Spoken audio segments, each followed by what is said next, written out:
এখন তো অভ্যুত্থান পরবর্তী বাংলাদেশ, যে অভ্যুত্থানে প্রায় সহস্রাধিক লোক জীবন দিয়েছে এবং সবচেয়ে বেশি লোক দিয়েছে শ্রমিকরা। আপনারা দেখেছেন ঢাকায় রিক্সা শ্রমিকরা যখন বলছে যে আগে একটা সময় ছিল যখন কথা বলা যেত না, আর এখন একটা সময় কায়েম হয়েছে এখন কথা বললে কেউ শোনে না। এই জুলাই অভ্যুত্থানে আমাদের শ্রমিকরা সর্বাত্মকভাবে আন্দোলনের অংশীদার ছিল, তাদের চাকরির কোটার প্রয়োজন ছিল না।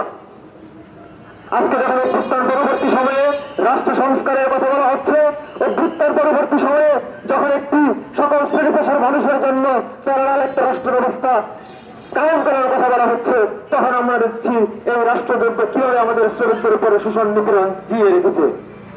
যুগে যুগে এখানে অভ্যুত্থান হচ্ছে, লড়াই হচ্ছে, সংগ্রাম হচ্ছে, কিন্তু রাষ্ট্রের যে শোষণমূলক চরিত্র তা বারবার জিয়ে আছে। তাই আজকে সমাজতান্ত্রিক শ্রমিক ফ্রন্টের এই সমাবেশ থেকে আমরা যারা ছাত্ররা এখানে অংশীদার হয়েছি বা অংশগ্রহণ করেছি, আমাদের ভাষ্য হচ্ছে যে প্রকৃত অর্থে শোষণ মুক্তির চেতনায় একটি বাংলাদেশ গড়ে তুলতে হলে এদেশের সিংহভাগ মানুষ অর্থাৎ শ্রমিক শ্রেণীকে উপেক্ষা করে কখনোই একটি শোষণ মুক্ত বাংলাদেশ গড়ে তোলা সম্ভব নয়।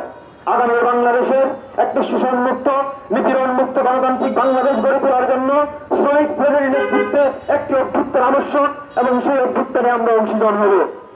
দুনিয়ার মজদুর এক হও।